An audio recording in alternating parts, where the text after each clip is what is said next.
Esse áudio inaugura a série da série que eu vou fazer a respeito do Mário Ferreira dos Santos, né? Da obra dele. Antes de mais nada, só queria... Esse vídeo é mais uma introduçãozinha pra gente explicar algumas coisas que eu acho pertinentes. E a parte mais grossa da filosofia mesmo virá em vídeos posteriores. Bom, o Mário foi um filósofo paulista. Ele nasceu em 1907 e morreu em 1968, aos 61 anos de idade. Morreu na Grande São Paulo. Acho que ele morava na Avenida Paulista. Pelo menos o escritório dele era lá. E o fundo da casa dava para o escritório, então eu concluí isso. Ele foi um filósofo de orientação pitagórica, basicamente, de modo geral, mas tem muitos outros filósofos que influenciaram ele, mas eles não dão conta, nem o próprio Pitágoras dá conta de explicar o Mário. O Mário é um negócio assim que o Olavo falava que é o incrível Hulk da filosofia, sabe? É um treco tão grande assim que não cabe numa definição. É uma coisa muito complexa, né? Eu nem acredito que um homem desse morou no Brasil. E o Mário, ele se empenhou em duas coisas. Primeiro, em reconstituir a filosofia pitagórica, que é uma filosofia muito complexa, que na nossa playlist de filosofia terá vídeos sobre os problemas na filosofia pitagórica, vários vídeos a respeito de Pitágoras. E não obstante, a partir das conclusões que ele extraiu de Pitágoras e que moldou um pouco o seu pensamento, no tocante até, poderia dizer, no objetivo do que ele estava querendo buscar, que seria um ponto arquimédico, algo que a gente não poderia negar e que sobre esse ponto arquimédico poderíamos construir fundamentos sólidos para a especulação de tudo quanto é coisa, o que ele chamou de metalinguagem de todas as ciências. Essa metalinguagem de todas as ciências era um conjunto hipotético de fundamentos, a princípio não muito discerníveis, mas que à medida que o projeto filosófico do Mário avançava, tornavam-se conhecidos, mas que seriam usados para explicar e criar teorias e avançar no conhecimento humano sobre todas as áreas, desde a matemática, da física, da química, até a biologia, filosofia, sociologia, direito, arte, dança, pintura, gastronomia, o que tu pode colocar aqui? Fica à vontade para pensar em outros exemplos, e com certeza eles caberiam na metalinguagem do Mário. E para ela ser fundamental do jeito que foi, do jeito que ainda é, ela teria que servir para todas as coisas. Eu diria que ele conseguiu, mas só dele ter essa ideia já seria bem legal de estudar ele, porque é um projeto muito diferente. Na verdade, ele não é novidade. A filosofia analítica foi pro túmulo, dizendo que, sim, morreu, tá? Não, esquece Kripke, esses caras, pensa em outra coisa, tá? Vai fazer caminhada, esquece isso. A filosofia analítica foi pro túmulo dizendo que era impossível essa metalinguagem. Mas como ninguém disse pro Mário Ferreira dos Santos que era impossível, ele foi lá e fez. O personagem do Bruno Tolentino, né, das Horas de Catarina. Vamos dizer, então ela é fundamentada em raízes da filosofia antiga, mas ela tem uma espécie de armadura lógica que era para justamente saber que ponto era esse, ou seja, havia a crença de que esses elementos, esses fundamentos reais existiriam, mas não saberia se dizer ainda quais seriam e que estrutura poderia se formar com eles. E a armadura lógica que ele pega é da escolástica, São Tomás de Aquino, John Donne Scott e Francisco Soares. E a partir dessa armadura lógica, ele dá uma espécie de rotação para o sistema dele e cria, então, uma estrutura que ele chamou de filosofia concreta. Antes de mais nada, concreto para ele é tudo aquilo que leva em consideração todos os elementos observáveis da realidade, sem entrar em abstrações ou em pendências. O que seriam essas abstrações e pendências? Seria os comentários que a gente fez de Heráclito e Parmênides, que Heráclito desconsiderava uma permanência. Então, tudo mudava. E Parmênides desconsiderava uma mutação. Então, tudo era permanente. Filosofia concreta do Mário une mutação e imutação. Um negócio que já estava em Pitágoras, um negócio que respaldou em Platão, e é algo que foi fundamentado em Aristóteles, do jeito dele de filosofar. Mas que no Mário Ferreira recebe um sistema específico. Não tem uma filosofia concreta, aristotélica, pitagórica nem platônica, porque acusa o próprio filósofo paulista de abstrações nesses três filósofos gregos. E o objetivo era superar as impossibilidades dos três. Impossibilidades até ditas claramente e diretamente, com todas as letras, pelos próprios filósofos. Então foi uma retomação de projeto. Eu vou continuar aquilo que Platão, Aristóteles e Pitágoras não quiseram ou não tiveram tempo de continuar.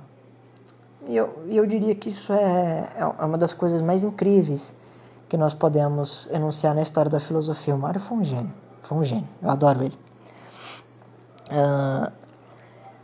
E convém dizer também que esse sistema de filosofia concreta, que vai ser explicado em próximos vídeos, ele é basicamente um conjunto de teses apodíticas. João, o que é isso? São frases que você não pode negar, como por exemplo, algo há.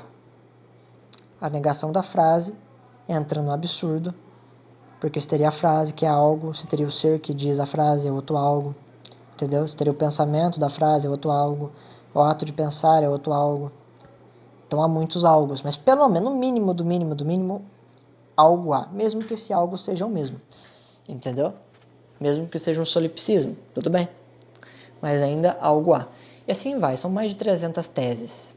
Tá? O livro de filosofia concreta ultrapassa 600 páginas. E tem suas devidas aplicações.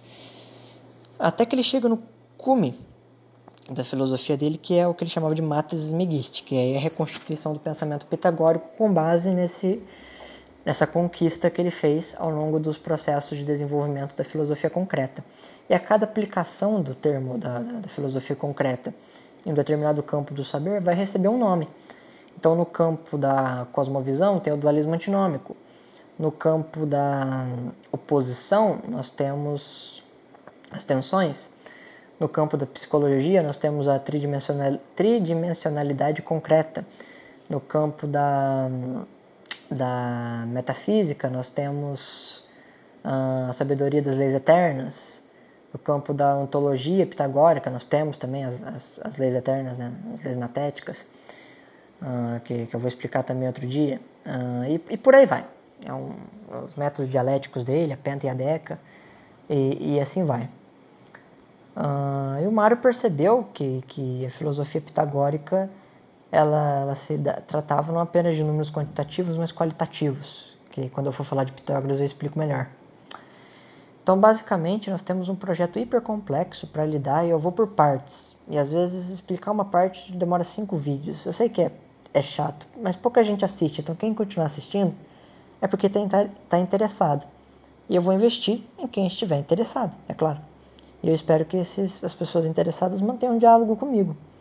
Entendeu? Porque às vezes eu posso em 12 minutos não explicar tudo que eu queria, mas a gente pode marcar conversa e conversar por escrito também. Por que não, né? Como eu falei, estou aqui só para ajudar. Mas por que falar de Mário Ferreira? Vamos dizer, só esse projeto já seria suficiente, mas eu diria que o Mário é muito mal compreendido. Porque as pessoas que estudam ele percebem muitas referências. E a formação filosófica dessas pessoas são diversas. Um aristotélico, quando vê algo de Aristóteles no Mário, tenta passar tudo do Mário para o aristotelismo. Um hegeliano faz a mesma coisa para o hegelianismo.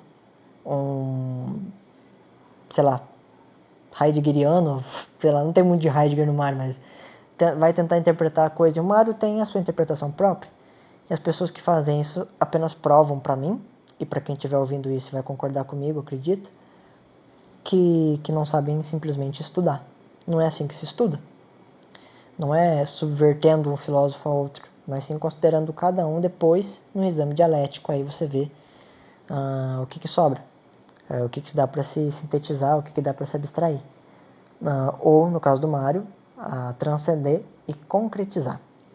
Vamos superar numa chegada apodítica.